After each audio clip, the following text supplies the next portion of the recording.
No, we don't have time. Why are you dragging it? That makes sound. The light. The light makes sound.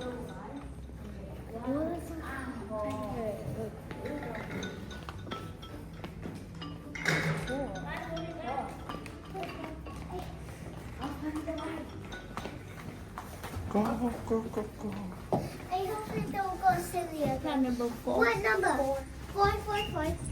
Hey, Baji, you stay back. Right now, you're too close to the door.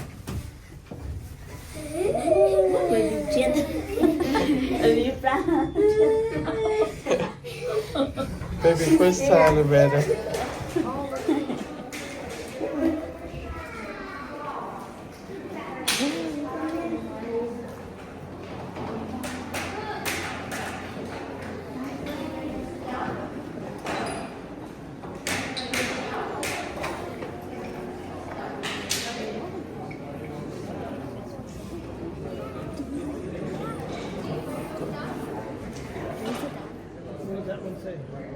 Volunteer. Yeah, I can't see it.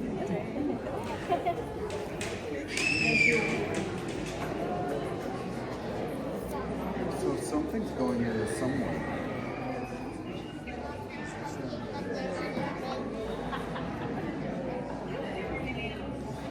I know.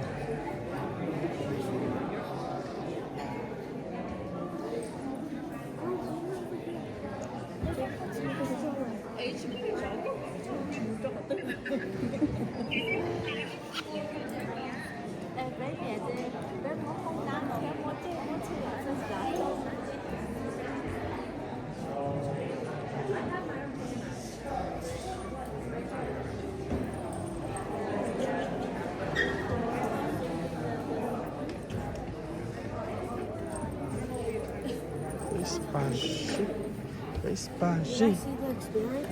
Spashi. Hello, Mila.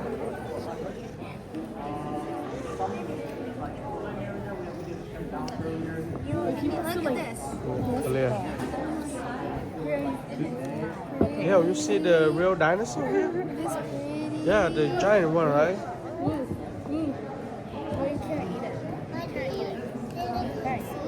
Huh? You not see it? Yeah. Let me see your baby dinosaur. This Whoa. one, which one you like better? This one. You need help? Go over there slowly, okay?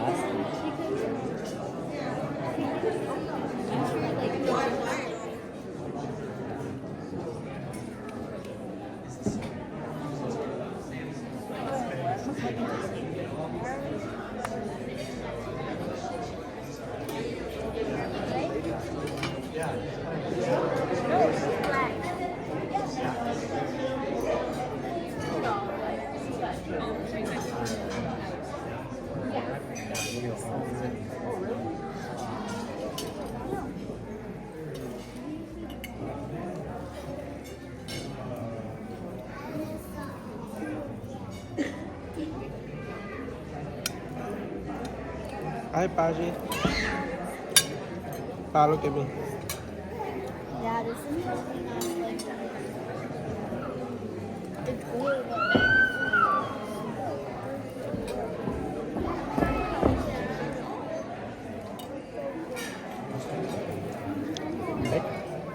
Tutu, what you eat, Tutu?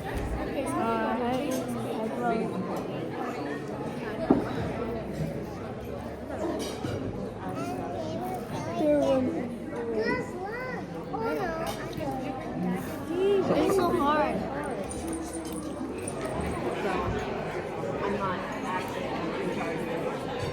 Looking nice after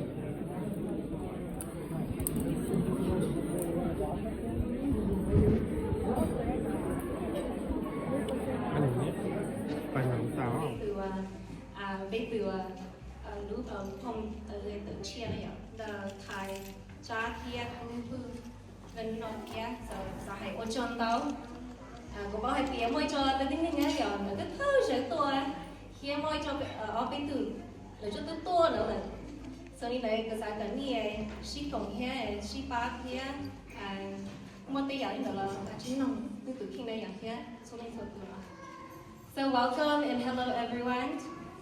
Thank you for making such precious time to join us tonight's celebration of Tai Chang and Kuwu for their new bilingual book that is finally released today. Can we just give a huge round of applause?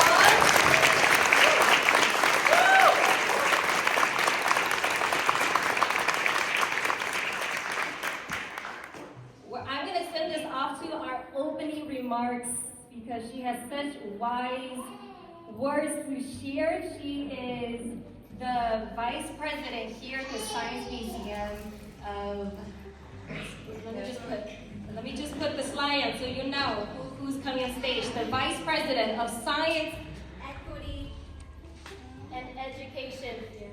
So here at the Science Museum. So Joanne Jones Rizzi is going to give our opening remarks.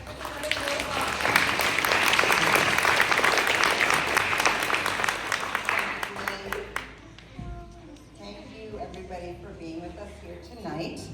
We have a long-standing relationship with Green Card Voices, and it's been a real pleasure to watch them grow and to develop. And I was just telling Kaya that I remember the first time that I met her, which was probably over 10 years ago, and she was officing in a little space, and we just found a table, and this was the beginning of the museum relationship with Green Card Voices. So I want to congratulate them on receiving the prestigious Bush Prize.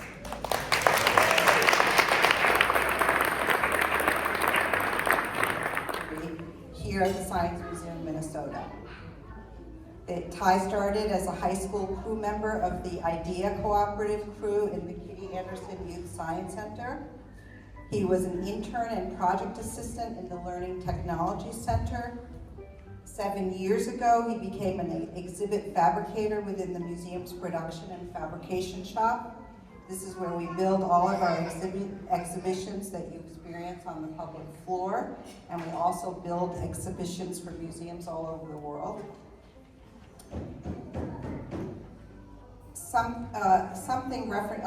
We are very, very incredibly fortunate to have Ty as a colleague. I used to work on the same floor with Ty, and I would see him every day, and every day we had this really warm greeting. We don't work at, he's in the fabrication shop now. I'm on a different floor, so I don't get to see him every day, but he's a fantastic person and a wonderful colleague. His book, Tinkering Towards My Spark, is a beautiful book. It tells the story that we at the Science Museum of Minnesota want to tell to as many people as possible. I blurbed the book. I couldn't find it though on the blurb, but it's a fantastic book. So please buy a book and take it home. Maybe he'll even sign it for you. Ty's story is written so lovingly, and it can empower others to see themselves in the wide and creative world of science. In our collaborative work with Green Card Voices, we celebrate the numerous ways our community members embrace and engage in science. Once again, please join me in congratulating and celebrating Ty on his accomplishments in the publication of this new book, in becoming an author, and we want to congratulate his wife, Dalhua, and Ty on their new baby, who's 5 days old.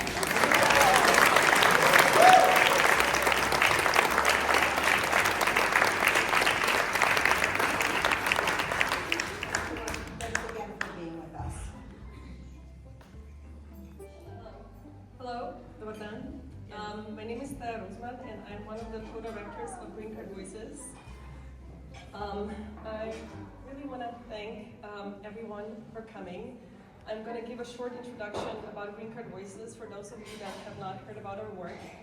But first of all, I just really want to thank Ku and Ty for being an incredible part of this book. This book was supposed to be volume 3. It was supposed to start a year and a half ago.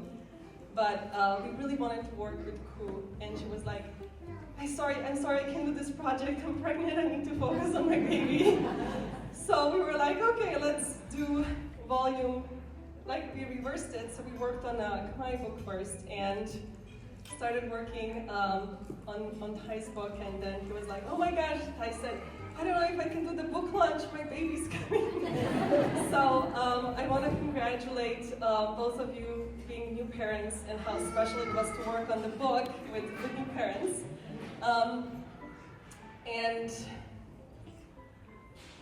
We have had over the years incredible honor that over the past 11 years we were able to record over 500 stories of immigrants and refugees coming from 145 countries. And we do this work, we've published 14 books, the stories are all online. We also have touring exhibits. In fact, they have been at the Science Museum lobby many, many times. We have educational resources for teachers, and we do that because, as you probably know, oftentimes immigration is looked through a historical perspective here in the United States. And by creating resources and books and stories of present-day immigrants, we're creating this really valuable resources so that people can learn about their new neighbors today. As the time went on, we just kept on thinking, oh my God, that story is just so incredible. Wouldn't it be amazing if we were able to create a graphic memoir, bilingual graphic memoir, even better, but something that the younger generation. This book is primarily targeted for grades 3 through 8, can read, can see themselves reflected in that trajectory and be inspired by it. And know that, you know. Maybe that's the wrong question. Who has never been here? If this is your first time, I would love the courage for you to just raise your hand. This is your first time. Because I talked to a couple of them, they're like, this is my first time ever. Like, what an amazing space in the neighborhood that we can come to.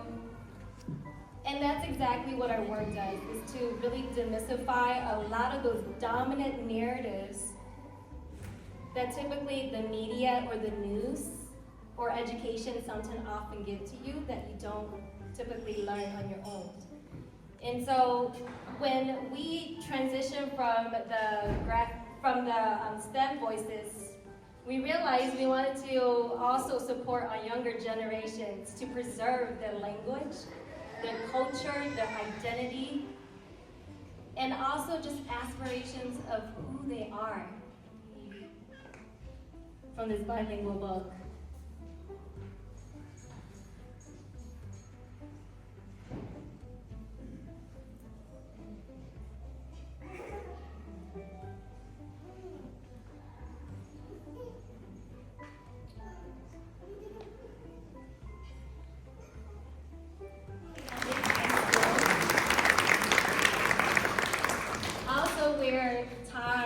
Formerly went to high school as well, one of the high school that he went to. Here's a little sneak peek of inside the book itself and the illustration. Just notice the illustrations and the story that's being told here.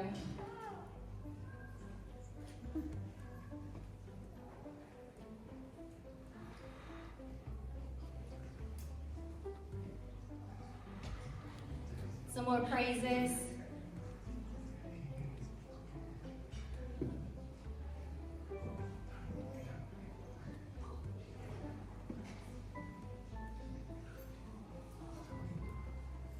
And then the Hmong language itself inside. Watch. I'm gonna have our panelists come up here. So Ty, Ku, and B. If they can come up here, we're gonna have our panel discussion. So just give them a warm welcome so they can join us.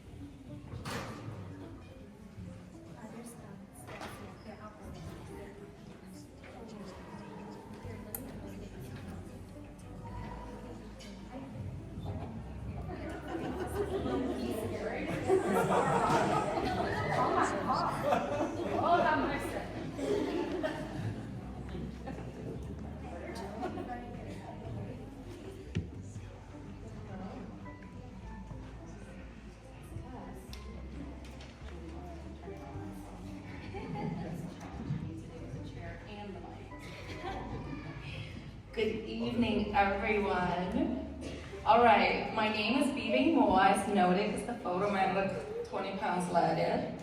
I'm so honored to be here and just so honored to be a part of the project. I myself am also a refugee. Right now I'm the director of the wing. I do lots of language, culture reclamation work, translate, just lots of work that's surrounded by energy of love for community. And so absolutely when Julie reached out to me about this, I was like, oh, I would love to, but I was like, oh, can I do it though? I did take a look at a little bit of the text real quick, and then I thought, oh, this is simple. And oh my God, when I took on the project, I was like, this is STEM vocabulary. I totally forgot we don't have words for some of these things. And honestly, I had to step back a couple times and just kind of like watch Netflix or something to recharge. So as Julie mentioned, we're so happy that today has arrived, and it just means all of that hard work, is finally here, and I'm so honored again to be a part of that. So that's just a tiny bit about me. As I was translating the project, I talked to my husband a couple times about different expressions, and I also talked to Julie here and there as well. I just thought, thinking of the audience, right? Who is going to be reading this book? We want to convey the right messages.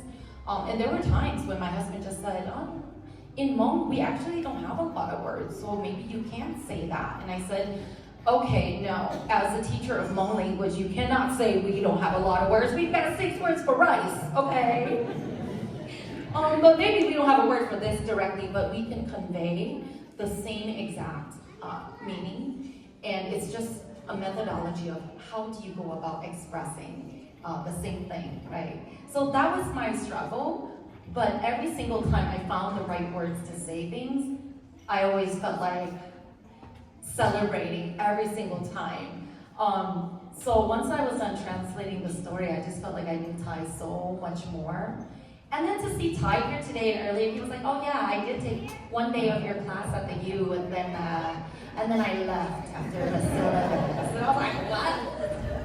Yeah, because it was a little tough, so I went and took the beginner's one. So I felt like I knew Ty then, and man, do I know him now.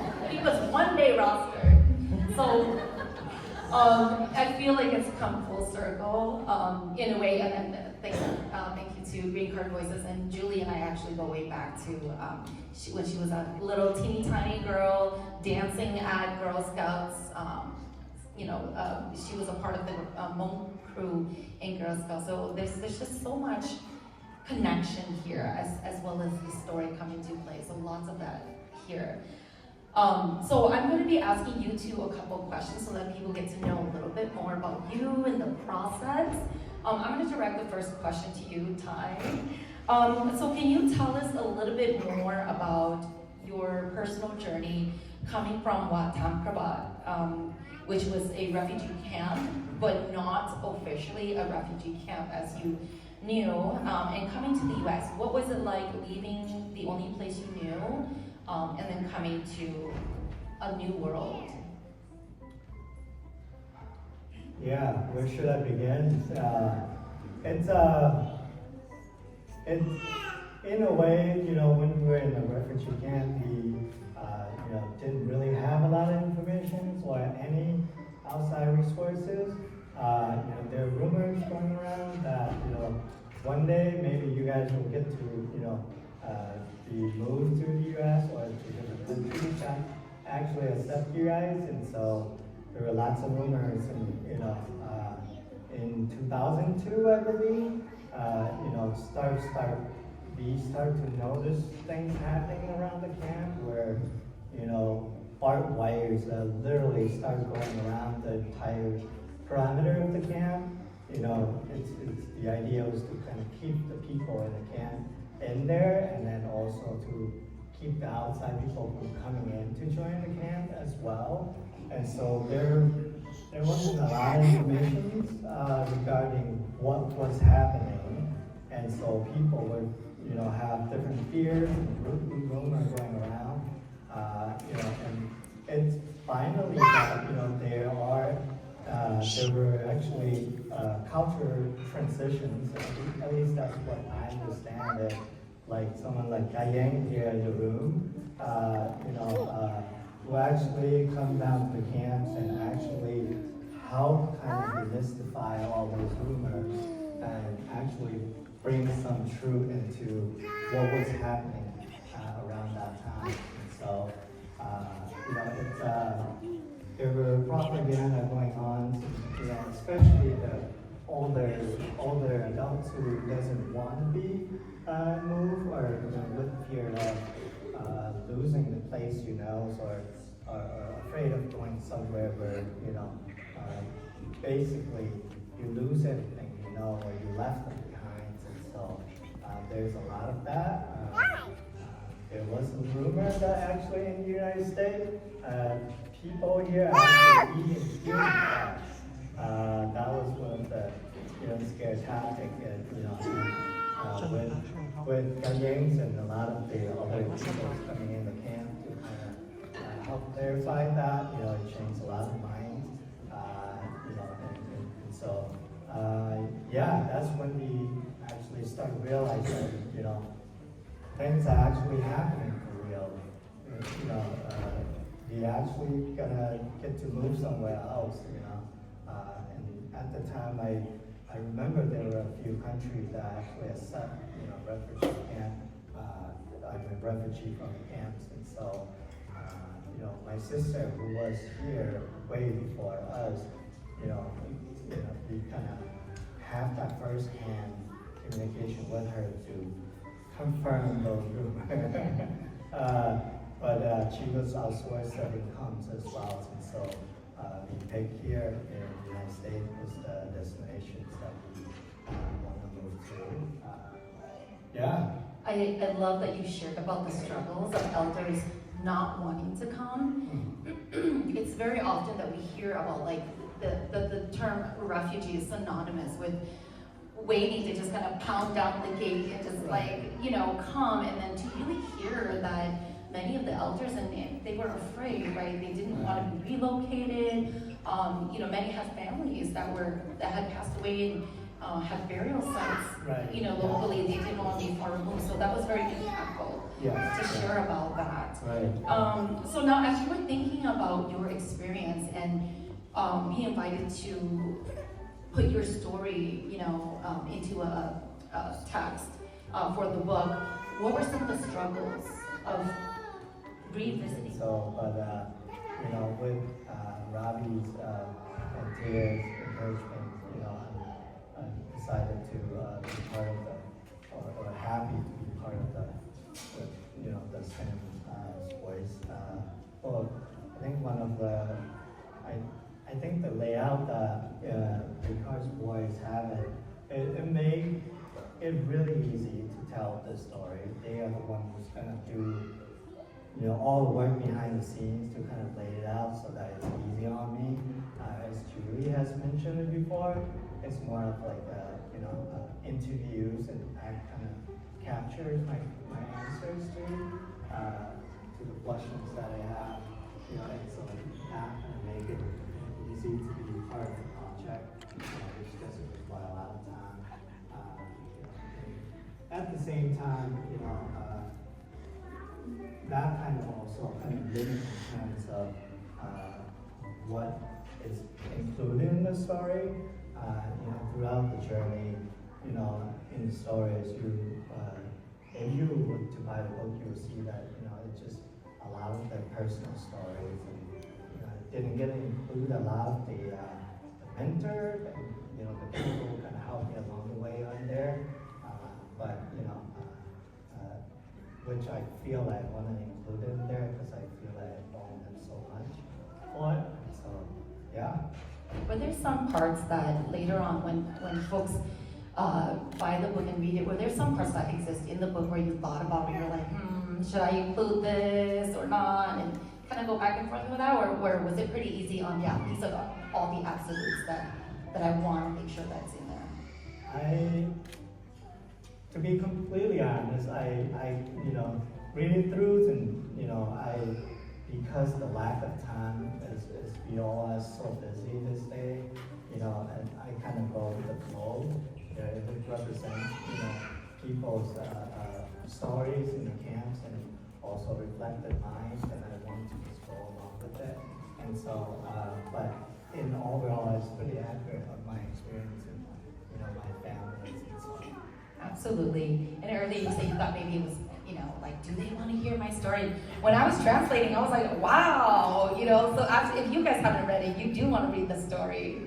I'm going to direct the next question to Ku. I'm super excited. I was talking to you guys briefly, saying that, when I was done translating, I felt like, okay, I really know Thai, but who is this artist? Because, the story is following, the art is following Thai's story, but what about the artist's story, right? So I'd love to hear a little bit more about, your work and kind of like your journey into reaching this space here of where we're at today, seeing your art on this book.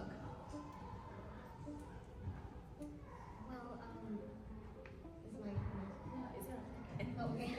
I can't tell, but I guess I closer. Okay. Do you want to switch mic? Because I am. I'm okay. So I started out as a graphic designer. I trained as a graphic designer, and then I guess when I had my own kids, my daughter, that kind of made me want to transition more into illustration and to tell stories.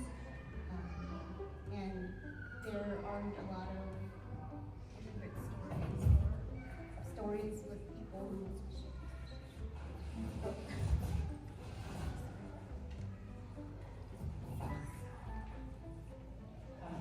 Femininity, cultural empowerment, social awareness. How did all of that come into play as you were working with Tinkering Towards My Spark? Was that, how did you navigate your themes, what your art was about, and the story of refugee life and success? Okay, well, I'm a foreign woman, so I just draw what I know, right? And so I felt connected to Ty's story because he gave so much credit to his mom and his sister, and I thought it was just so beautiful that he recognized that these grown women worked so hard to get him the life that he has now. So that's how I connected, and then I'm a second generation Hmong American, so I didn't have Ty's refugee story. I just had stories from my own upbringing, from my parents. And I guess I kind of took that along with what I learned from Ty, because we had in-person meetings to get to know one another and to expand on Ty's story. And that helped me through the illustration process. I gotta add that, when I kind of accepted to be part of this project, I had all of these imageries of, the place that, in the refugee camp that I kind of wanted to include it, but it kind of hit me when it finally became real, where I actually sit down next to Gu and talk it through the process. I just realized that she couldn't read my mind or see the same picture in my head, and so, but it's amazing what she's come up with to kind of represent, what is being described and kind of go through that journey. And so it's incredible work. Yeah, I'd like to have you guys expand a little bit on that. So you not having that refugee camp experience, and then you not having the artistic, I'm gonna totally assume, work yourself, and then you using words to describe something that you would use in visuals, to complete. So were there any certain struggles? Were you I know Ty had said, I don't know if she understood what I was saying. How was that struggle? And then when you were finally done designing certain things that was a part of the story, and Ty, you saw that image, how did that feel? And what kind of back and forth did you guys do at certain points in time? I'd love to hear about that. Well, Ty did do his research, and he provided Google image maps of exactly where the refugee campsite was. So that really helped tremendously. And then we also had like a whole, like a sketch round where I would sketch things out and he would give me his feedback. And like something I didn't know was that, I don't know, you hear of like in India, there's huge heaping piles of burning trash. I didn't know that Hmong people had it too. Like a big trash heap that's burning all the time, and you go dig in it, and so he explained that, and then he explained like there needs to be more trash, and bigger fires and more smoke, and yeah, so working together and working in person together was really helpful in getting his feedback. Was there a point where you were like, yes, that's the amount of trash? Or were you just being nice to her, like, okay, but really in your head you're like, really, there should be more. Maybe a little bit of fire, but you know, More fire. the trash was perfect. Yeah, it was great. You know, as I mentioned to Gu, that imagine where that's where all the trash from the cans are basically being carted down to a pit where they're just throwing a bunch of trash in to fill that pit, probably about the size of this room, in the multiple pieces of it. And so to kind of keep it from them piling up, they have to burn it constantly. And so, and who has to illustrate was, amazingly represented that. And in the limited space of telling your story, many don't really know about the what and the history of how the Hmong ended up there, and knowing that it was not a refugee camp, which also became a great discussion of translation too, because there are terminologies for refugee camp. But when I wrote refugee camp on the paper, and me knowing the history of the what, I was like, oh, this doesn't sound right either, and we had to really think about how can we express it where this is the way Ty's mom would describe her experience there. This is the way the elders would talk about that space. And here we are hosting your book launch here. I just feel like, I talked about coming full circle and things like that. Can you tell us a little bit about your workspace, the projects you worked on, and some ongoing stuff that you're doing? Yeah, I was very fortunate to join the museum when I was very, very young in high school. Actually, one of the crew managers at KLIC came to that was one of the feedback that I mentioned to On, was that I really appreciate that she actually came to all the schools and talked about the different project going on in the museums, and actually recruit high school students who's interested in science and what, just to kind of play around with your hands and create artistic stuff. And so that was how I get to know the museum. I joined the KLIC and went on to college and come back to work with Keith on the Play Tinker Make program, which is one of my favorite programs here at the Science Museum so far. It's basically in a way taking advantage of the unused space in the museums, and you activate that area, put a table there with hands-on activities, and we have a group of volunteers that are coming in to kind of facilitate those activities to people who come and visit the museum. And every Saturday, the whole museum will look like it's alive. It's being activated. It's full of kids at the table and explore their curiosities and their interest in different tabletop activities. And so I got to work with Keith on that, and also get to kind of shadow him in terms of leading different workshops in different libraries or different museums that we can co-host workshop, and I can shadow him. So I was just telling Keith that I really appreciate, how he went about it in terms of, having me shadow him, and then also basically just say, you can do it, you can lead the workshop, and so I had that opportunities to go about and, learn from the best, I guess, and also, take the wheels and lead different workshops in libraries and schools to kind of bring in that STEM program into their schools and show them how to implement those what we do here at the Science Museum into their space in libraries.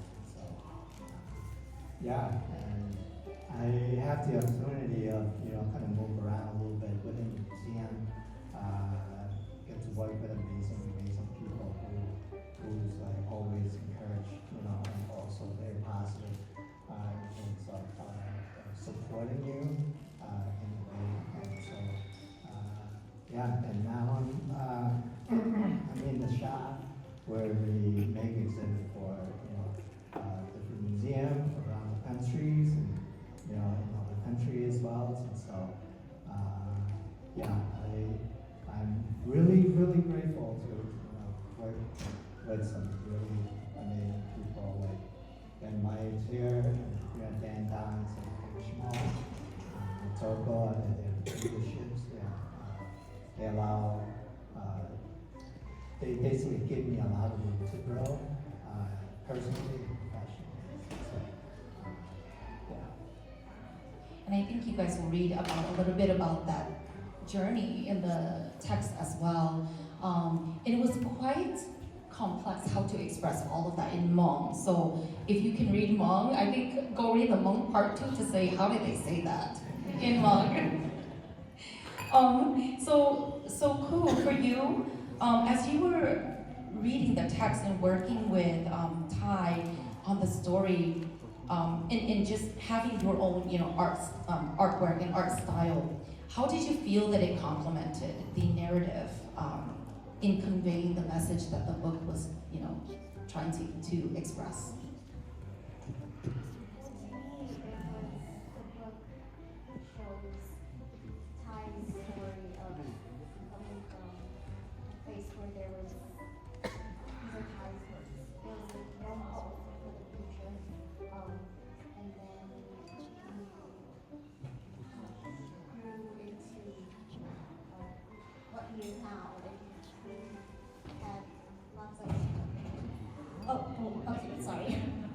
Okay, so, yeah, he came from a place with no hope, and then he succeeded and overcame, and now he's like a wonderful representation for other home kids to see that they can do it too, and they can have a job at the Science Museum.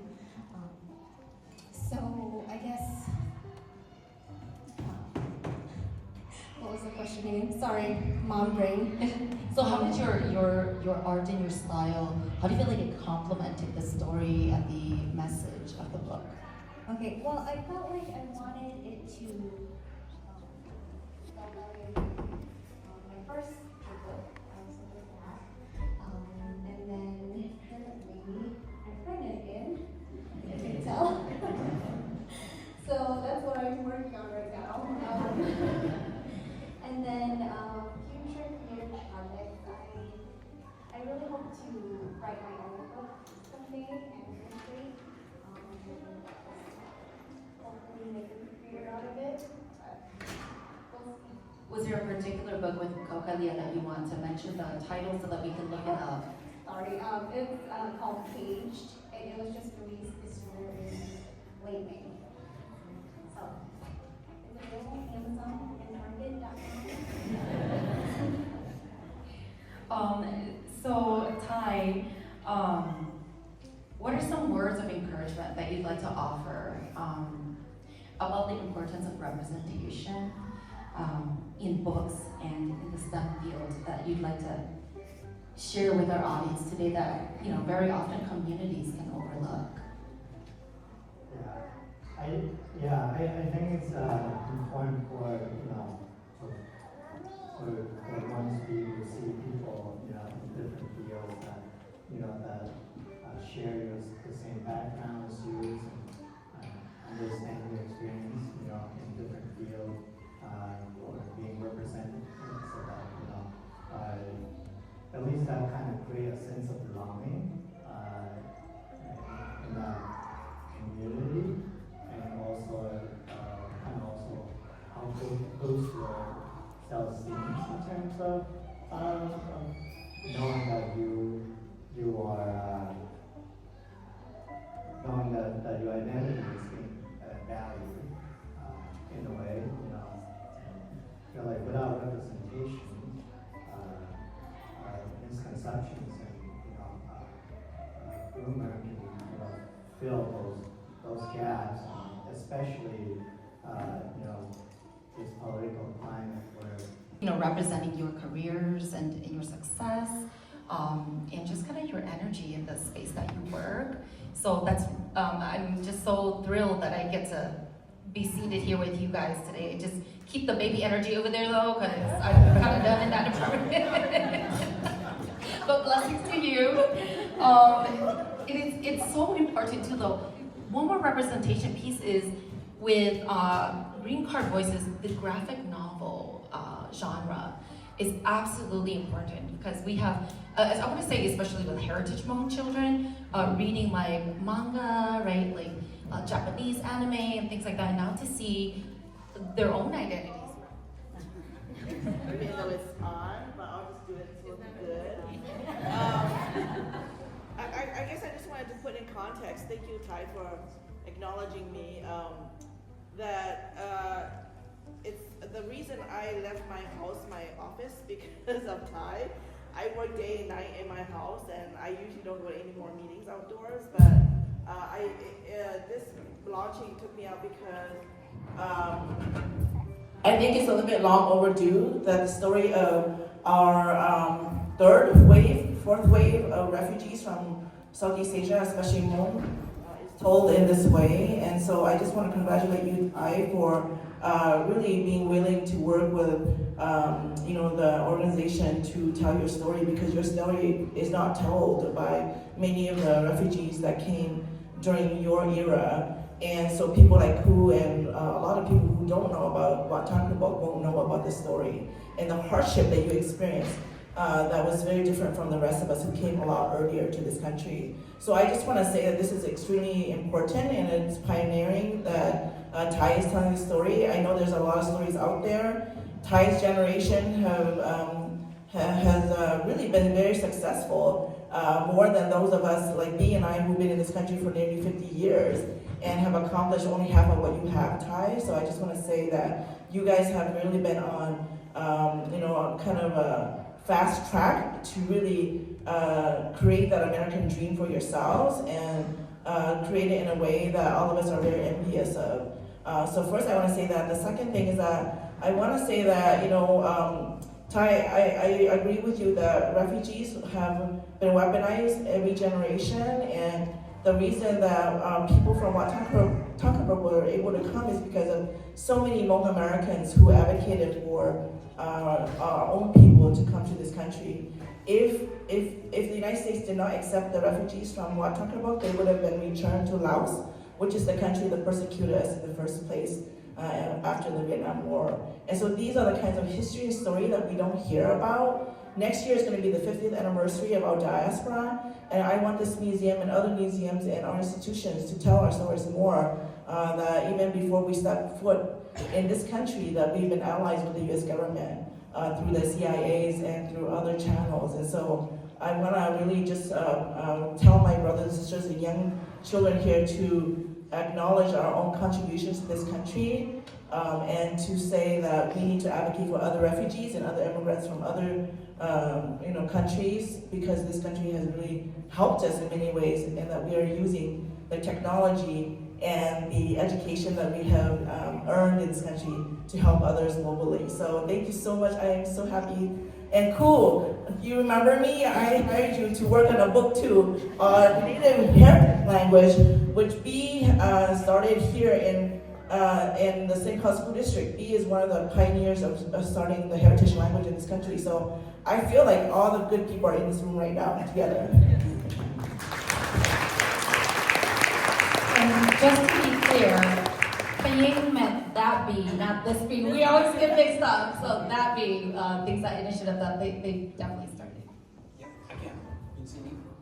Hey there. I haven't been in this museum for a long time, but I used to work here.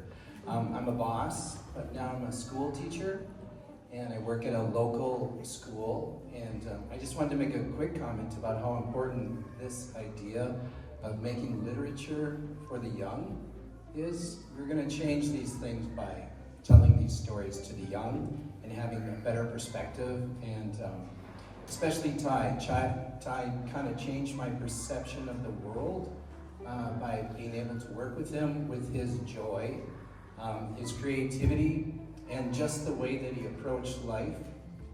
And I think it's just so important right now, especially in this political climate, that we really focus on things that do that bring joy, that we're giving to our young, we're providing ways to communicate with them, especially this illustrations, this notion of using comic books and graphic novels to be able to teach that and share that. And I'm just so happy to be here, and it's kind of like a miracle, so congratulations.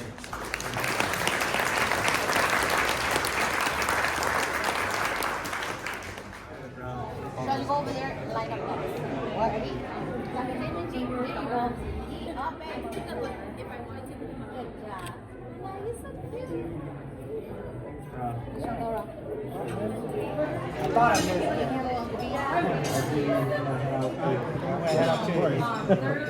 Yeah. You ready? Your books.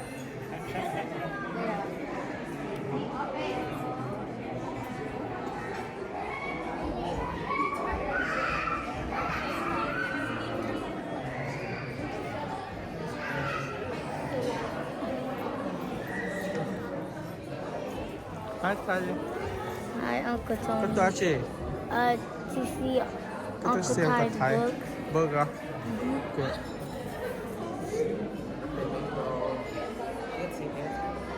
Hi, Kasia. Kasia tu siya Uncle Thai today. Uncle Thai pumper ni pun. I know. Tu is it got here? Yeah, no, I got here. Oh. Tony. You say your book already? Nick? What? You say your book already? Yeah. Let me see it. Oh, nice. Look clear,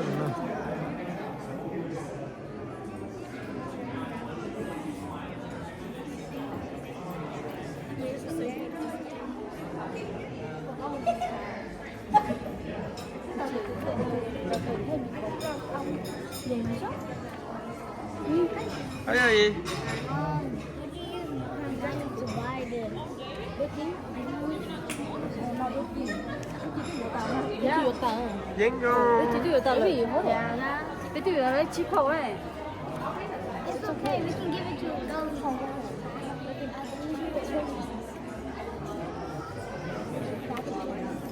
Yeah, never see you are. Never see. Never like một size không đó. Có một bao nhiêu nè, mong ai vậy? Có một bao lù mong. Tôi có một bao lù mong à tôi.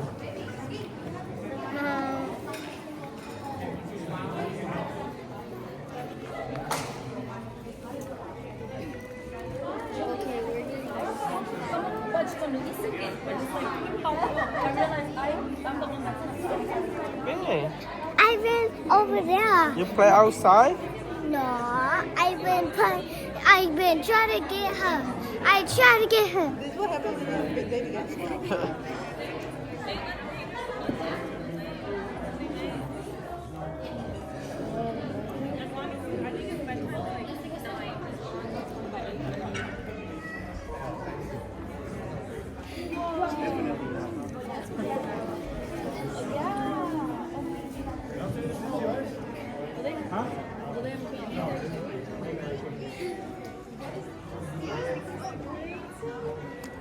Next. Let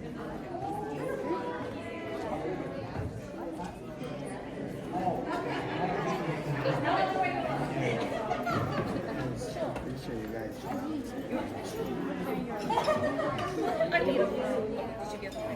Yes, where's Hey, Todd, can you hand me that book really quick? Thanks, guys. It was so good to see both of you guys. It's great that you're here. Come around again and do another Yeah. poster in different arenas. So, Hi, Fuzzy. and good luck on everything.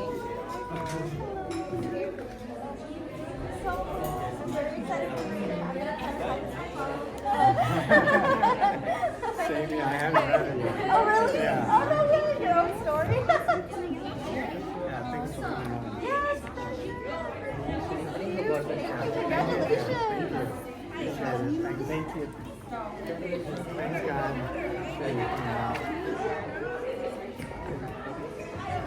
How's Ray doing?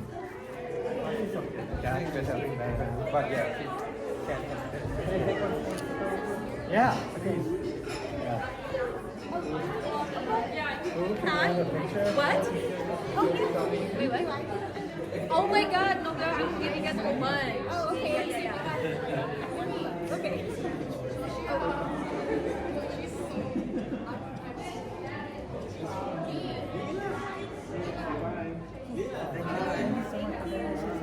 Thanks, God.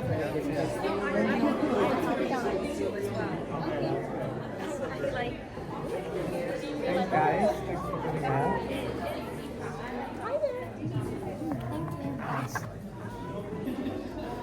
Hi, Noah.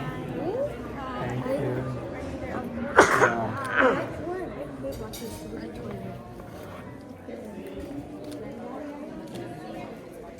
Thanks, me too.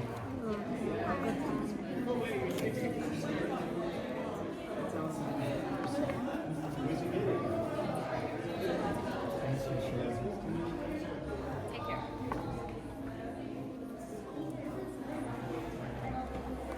Hi, Noah. You must be a really good uncle. How you doing? Yeah, amazing. How you doing? Here you go. Here you go. Thanks, Keith. Coming out. Excited. These are wonderful. You're portraying here, but Tom never gave us pictures of you, so it doesn't look like I've changed a lot. I'm not worried about him. All right. Milton says he's going to have us all over to his house. Yeah, that would be great. And I'm going to hold him because they're embarrassed. I'm Motoko, by the way. We Yeah, exchanged emails. Yeah, New York. Yeah, thanks, kid. Nice Yeah, to meet you. I appreciate all And that. I'm going to bug you about maybe visiting. Yeah, please But do. not for a little. Yeah. No, I Oh, was thinking. congratulations again. My husband, I asked him to watch them, but then I thought, well, I was actually gonna bring them here. Yeah. Thank you. Nice to meet you. Oh, wow. You want this book? The new book for tonight? All right, enjoy. Will, you need your change. Really? There you go. Okay, go sign. Yeah, go sign.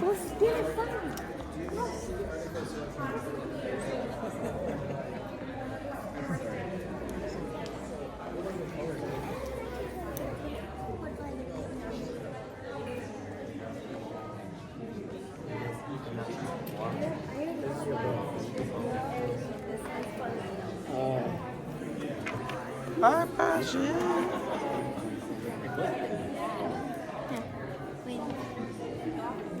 Open your book, Pashi.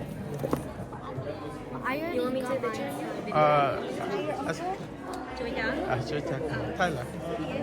Yes, Yeah, Thái là nó chọn. Yeah. Pashi.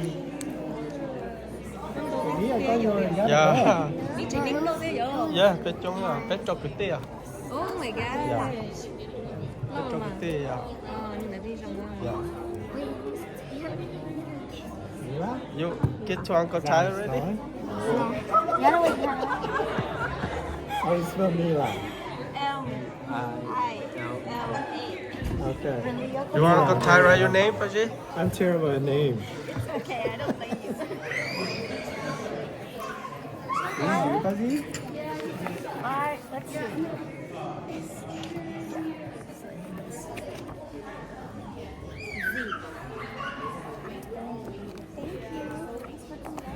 Oh, yeah. Sign my book, please, Ty. Thank you, Janet. Appreciate it. Appreciate that. You have set up. I don't know. Even about that whole thing. Oh my God, there's so many.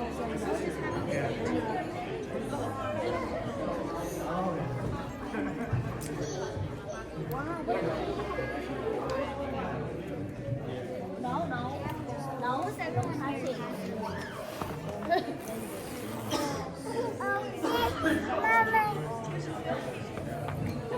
Paji, you got your book, Paji?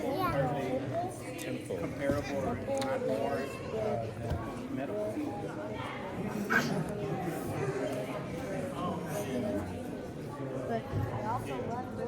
Oh, like that. Okay, there's that no more. We got that no more.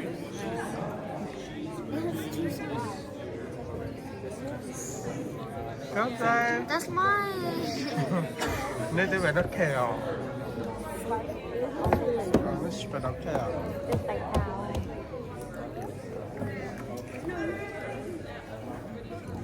Hi, Akasha. Akasha. Hi, Mila.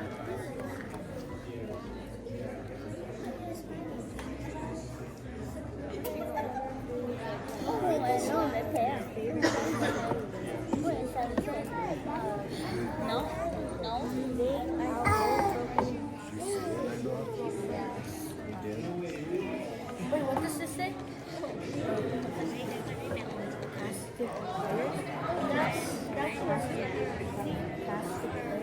Look at this.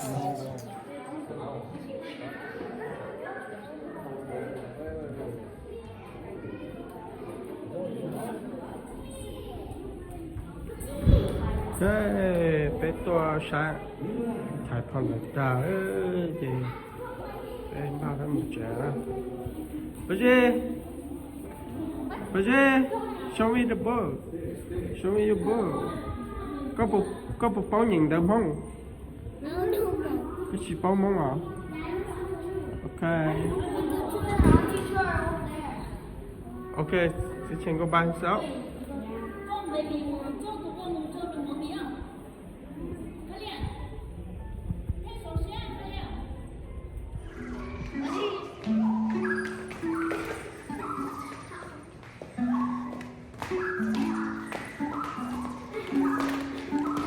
Faster, Paji.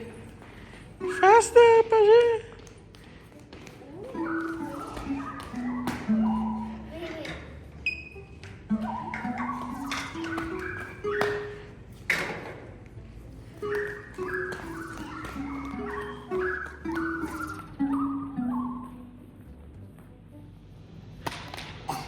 Paji, look up. Paji, look up.